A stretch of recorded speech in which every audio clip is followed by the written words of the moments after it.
హిందూ మతం మీద విశ్వాసం, గౌరవం రెండు ఉన్నాయి. క్రిస్టియన్ మతం మీద అది కులరహిత మతం. నాకు అసలు కులాల పట్టింపు లేదు కాబట్టి కులాల పట్టింపు లేని మతంగా నాకు క్రిస్టియానిటీ అంటే కూడా ఎనలేని గౌరవం ఉంది. సో కాబట్టి ఎటువంటి మిస్అండర్స్టాండింగ్ క్రియేట్ చేయడానికి ప్రయత్నం చేసిన కొందరు నీలి కుమారులు ప్రయత్నం చేసిన ప్రజలు వారి మాటలు విశ్వసించవద్దని, మీకున్న హక్కు ఉంటే నిజమైన హిందూ దళితులుకి ఎవరైనా తోటి హిందువు అట్రాసిటీ చేస్తే ఖచ్చితంగా మీరు కేసు పెట్టుకోవచ్చు. అందరికీ నమస్కారం. మీడియా మిత్రులకి స్వాగతం. మనం ఒక 6 రోజుల క్రితం అనుకున్నాం, ఒక సంకల్పం, ఒక అకౌంట్ ఓపెన్ చేసి 15 రోజుల ముందు ఒక సమితి ఫామ్ చేయాలి అనుకున్నాం. సో అందులో రామభక్తుల్ని ముఖ్యంగా ఎవరైతే గతంలో అక్కడ ఆకివీడులో ఆ రామాలయం ఆ మెయింటెనెన్స్కి వీలైనప్పుడల్లా అక్కడ పరిస్థితుల్ని దాటుకొని పూజా కార్యక్రమాలు నిర్వహించాలనే తలంపుతో కొన్ని దశాబ్దాల పాటు అక్కడ పూజా కార్యక్రమాలు నిర్వహిస్తూ మరి దాని మెయింటెనెన్స్, కరెంటు బిల్లులన్నీ పే చేసుకుంటున్న వారి కుటుంబ సభ్యులు, ఇలా రామభక్తుల్ని వేణుగోపాలరాజు గారు, మాణిక్యాలరావు గారు, ఇలా కొద్దిమంది భక్తులతో ఏర్పాటు చేసిన ఆ సమితి ఆధ్వర్యంలో రామాలయ నిర్మాణం చక్కటి నల్ల రాతితో, కృష్ణశిల అంటారు ఆ నల్లరాయిని, చక్కటి కృష్ణశిలతో స్థలం తక్కువైనప్పటికీ కూడా చక్కగా అందంగా ఉండేలాగా ఆ తక్కువ స్థలంలోనే శిల్ప సంపద ఉట్టిపడేలా పూర్తిగా రాతితో కొన్ని శతాబ్దాల పాటు చెక్కు చెదరని విధంగా, చిన్నదైనప్పటికీ చక్కగా కొన్ని శతాబ్దాలైన చెక్కు చెదరని విధంగా నిర్మించాలనే తలంపుతో మాణిక్యాలరావు గారిని అక్కడ కన్వీనర్గా ఉంచి ఆకివీడులోనే వారి నివాసం, ఆ గుడికి సమీప ప్రాంతంలోనే. సో ఈ అకౌంట్ ఓపెన్ చేయటం కెనరా బ్యాంకులో అద్భుతమైన ఆ స్పందన ప్రజల నుంచి వచ్చింది. రేపు ఇప్పటికే సుమారు 95 లక్షల రూపాయలు అందులో జమైని, 100 రూపాయల నుంచి 10,000 రూపాయల వరకు భక్తులు వివిధ రాష్ట్రాల నుంచి అలాగే వివిధ దేశాల నుంచి కూడా ఆ 10,000 రూపాయలు దాటకుండా కొందరు ఎక్కువ ఇస్తూ ఉన్నప్పటికీ కూడా వద్దు, మీ కంట్రిబ్యూషన్ 10,000 ఇవ్వండి సరిపోతుందనే ఫోన్ చేసిన వారికి కూడా చెప్పి 10,000 రూపాయలు మించకుండా అందరి వద్ద, అంటే ఇస్తామన్న వారి వద్ద డైరెక్ట్గా ఆ అకౌంట్లో జమ చేయమంటం జరిగింది.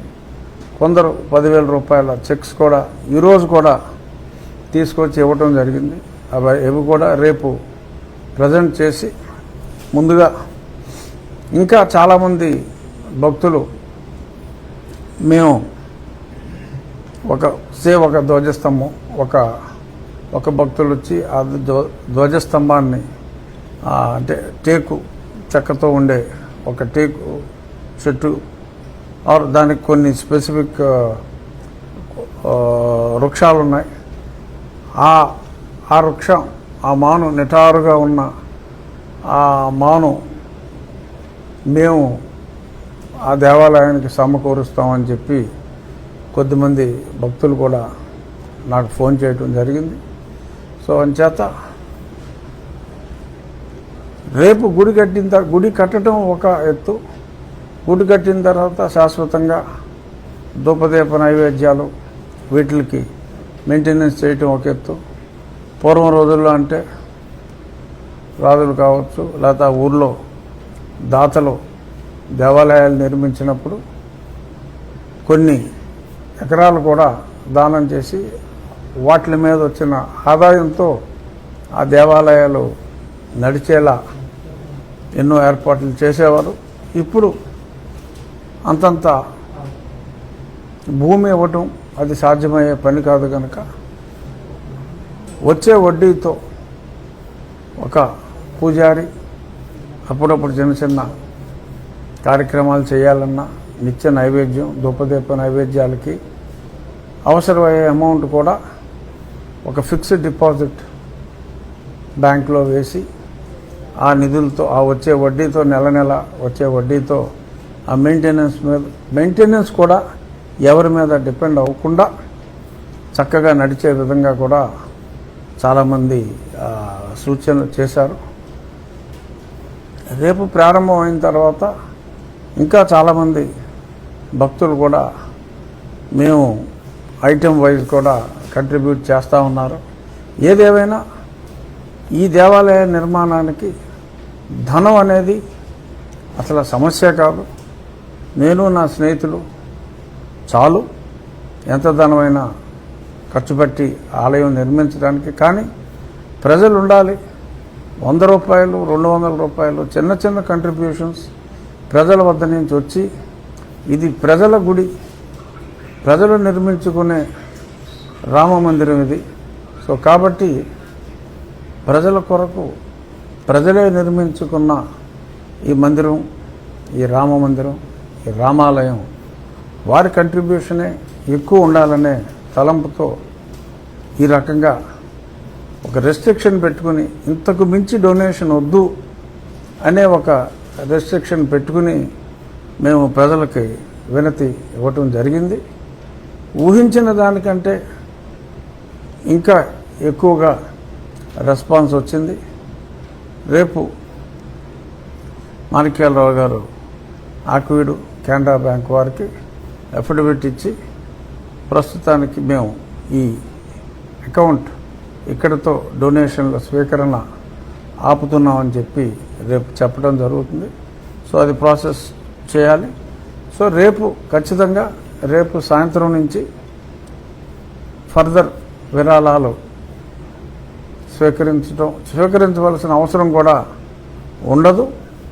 ఏదైనా అవసరమైనా ఇండివిజువల్గా భక్తులు ముందుకు వస్తున్నారు కనుక రేపు ఖర్చు పెరిగినప్పటికీ కూడా మరలా విరాళాల అవసరం లేకుండా ఒకరిద్దరు నా స్నేహితులు ఆబ్లిక్ భక్తులు, ఎందుకంటే నా స్నేహితుడు అయినంత మాత్రాన భగవంతుని మీద భక్తి లేకపోతే నేను అడగలేను, వారు ఇవ్వలేరు.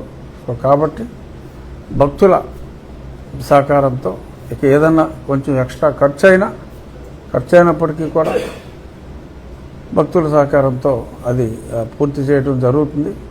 సో ఈ ఫండ్ రైజింగ్, ప్రజల వద్ద నుంచి ఫండ్ రైజింగ్ రేపు సాయంత్రంతో పూర్తవుతుంది.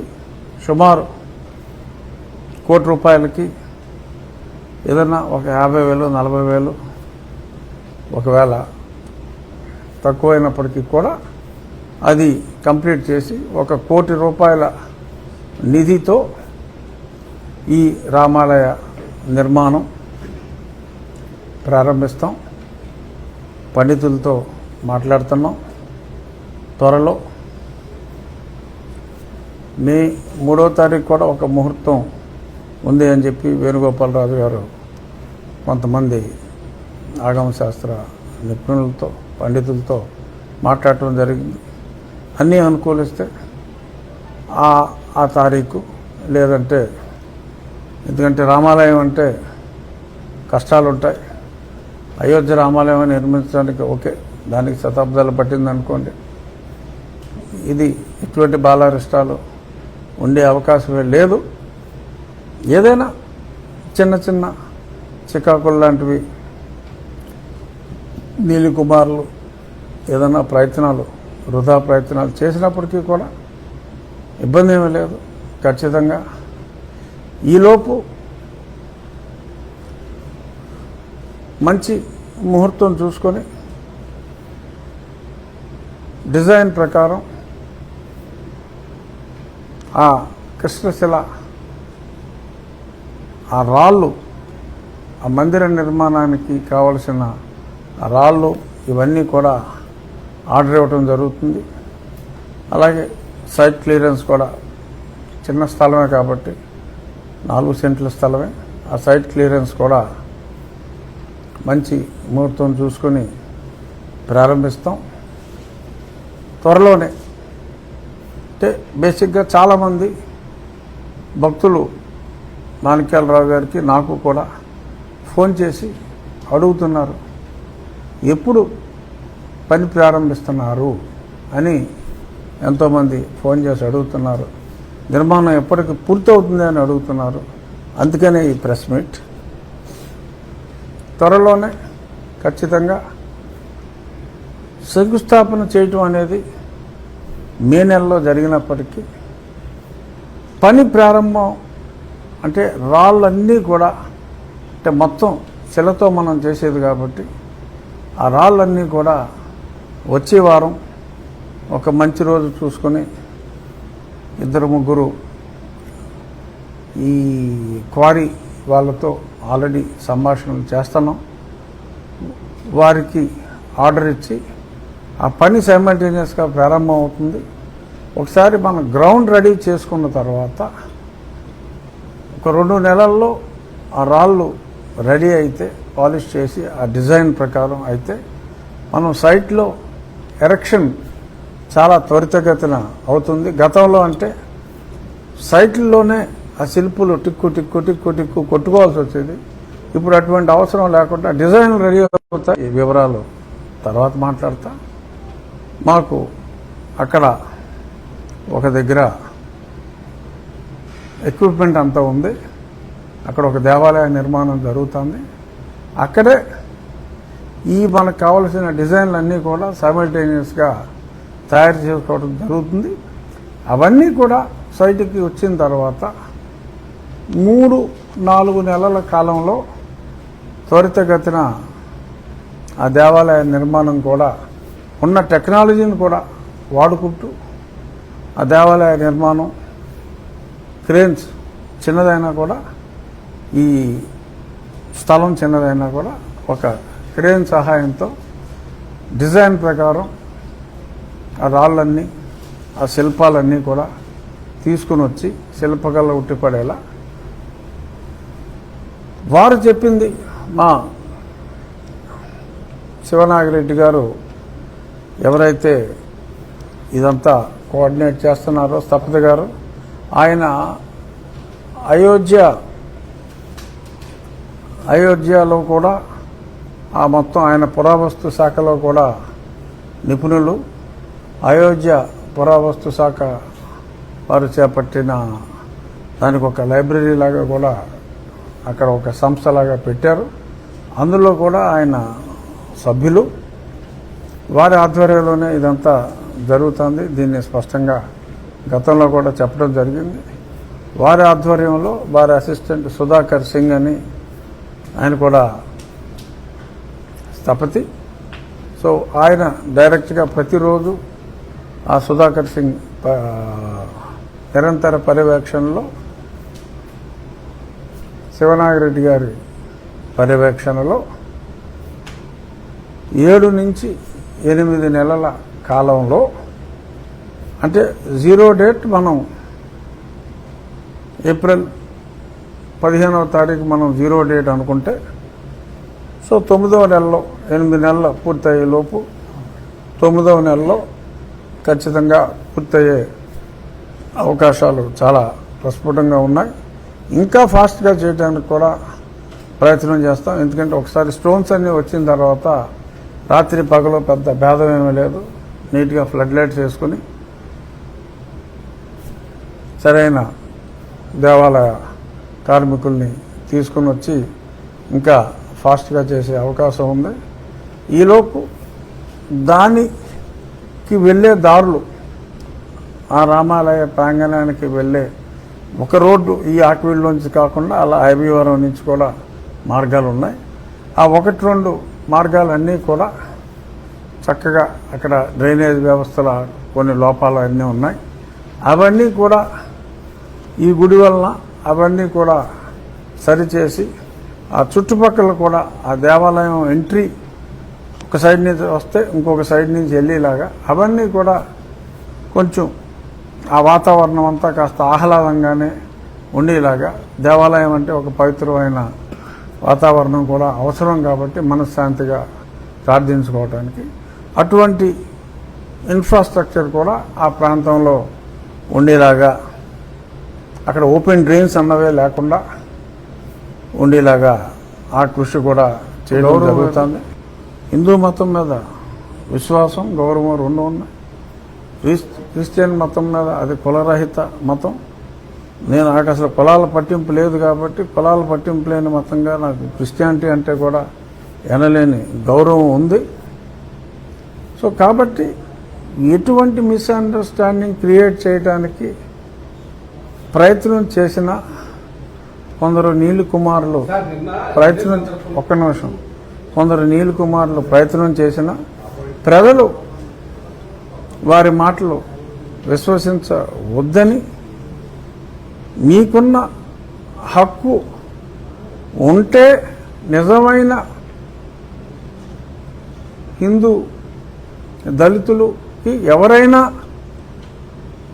తోటి హిందువు అట్రాసిటీ చేస్తే ఖచ్చితంగా మీరు కేసు పెట్టుకోవచ్చు. ఖచ్చితంగా మతం మారిన వారు ఎవరో కూడా ఎవరైనా కేసు పెడితే చెక్ చేయండి. ఖచ్చితంగా సమాధులు కూడా చెక్ చేయండి. చర్చ్ రికార్డు సెర్చ్ చేయండి. అన్ని ఊర్లోనూ రెగ్యులర్గా చర్చ్కి వెళ్ళే వాళ్ళు ఎవరో రికార్డు మెయింటైన్ చేసుకోండి. సమాధులు కూడా వెరిఫై చేసి ఏ ఊరు ఆ ఊరోళ్ళ మీద పెడతారు కదా, ఆ ఊర్లో ఉన్న సమాధిలో ఎవరెవరి పేర్లు, వాళ్ళ తల్లిదండ్రుల పేర్లు ఆ సమాధిలో ఉన్నాయో చూడండి. ఆ చర్చికి వెళ్ళే వాళ్ళు 4 ఫోటోలు తీసుకోండి. అవన్నీ కూడా రికార్డు ఉంచుకోండి.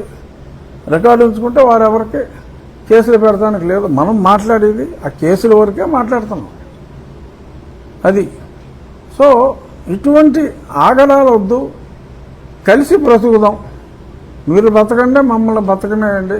ఈ పిచ్చి పిచ్చి కేసులతోటి మమ్మల్ని వేధించకండి. ఎందుకంటే వేధించబడ్డమని నేను ఒక 6 కేసులు నా మీద వేశారు, ఎస్సీ ఎస్టీ అట్రాసిటీ కేసులు. ఆ వేదన ఎలా ఉంటుందో నాకు తెలుసు. నేను పడిన ఈ అన్యాయమైన కేసుల వేదన ఇంకొకరికి ఉండకూడదు అనే ఉద్దేశంతో చట్టం తెలుసుకున్నాను కనుక, చట్టం తెలుసు కనుక నాకు తెలిసిన చట్టాన్ని 10 మందికి చెప్పి వాళ్ళల్లో ఒక అవేర్నెస్ తీసుకొచ్చే ప్రయత్నం, లక్కీగా అవేర్నెస్ వచ్చింది.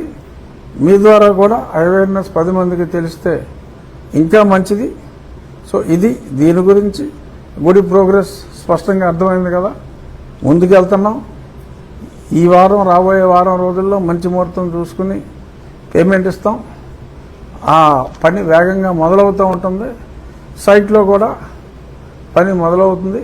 అలాగే నాకు ఎవరైనా చర్చకు రావడానికి వస్తే చర్చించడానికి సిద్ధంగా ఉన్నాం.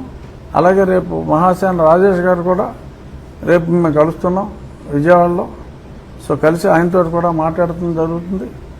ఎవరైనా ఆయన ఉద్దేశంతో ఏకీభవించేవారు ఉంటే సంతోషం. నేను సమాజంలో దుష్ప్రభావం చూపెట్టి ప్రయత్నం చేస్తున్నారు. కొందరు దుర్మార్గులుగా అండగా ఉన్నారు. 4 నీలి కుమారులు. ఆ నీలి కుమారులతో జాగ్రత్తగా ఉండాలి అంటున్నాను. ఇంకొకటి, వాళ్ళు పోటీ చేయటం హిందువుగా పోటీ చేస్తూ ఉంటారు. దళిత క్రైస్తవుల హక్కుల కోసం పోరాడుతూనే ఉంటారు. దళిత క్రైస్తవుల హక్కుల కోసం పోరాడేది ఎవరో దళిత క్రైస్తవులేగా పోరాడతారు, అంతేగా. నేనేమో హిందువుని అంటాడు. ఎలక్షన్లో పోటీ చేసినప్పుడు ఎఫిడవిట్ ఇది, ఉద్యోగానికి అప్లై చేసినప్పుడు ఎఫిడవిట్ అది, ఆ పోరాటమేమో ఇది, వెళ్ళేదేమో చర్చు.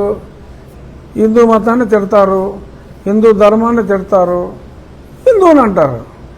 అసలు క్యారెక్టర్ ఉందా? అసలు ఏంటి నీ క్యారెక్టర్? నువ్వు హిందూ మతాన్ని తిడతావా? హిందూ దేవుళ్ళని తిడతావా? మన సిద్ధాంతాన్ని తిడతావా? ఓకే, క్రిస్టియానిటీలోకి వెళ్ళిపోయావు, అయినా తిట్టకూడదు. నేనేమన్నా యేసుక్రీస్తుని ఎప్పుడైనా అపవిత్రంగా మాట్లాడానా? ఎప్పుడు మాట్లాడలేదా? మీరెందుకు మా దేవుళ్ళని అపవిత్రంగా మాట్లాడుతూ మళ్ళీ వార్నింగ్లు ఏదైనా మాట్లాడితే మా జోలికి వస్తే కబడ్దార్, ఇటువంటి వార్నింగ్లు. సో ఇవన్నీ కరెక్ట్ కాదు కుమారులు. మారండి, మారకపోతే జనం మారుస్తారు. సో కుమారుల గురించి ఎంతకన్నా మాట్లాడదలుచుకోలేదు. దేవాలయం గురించి క్లారిఫికేషన్ ఇచ్చాను. నన్ను ఎవరైనా తెలియక అపార్థం చేసుకుంటే వారికి కూడా క్లారిఫికేషన్ ఇచ్చాను.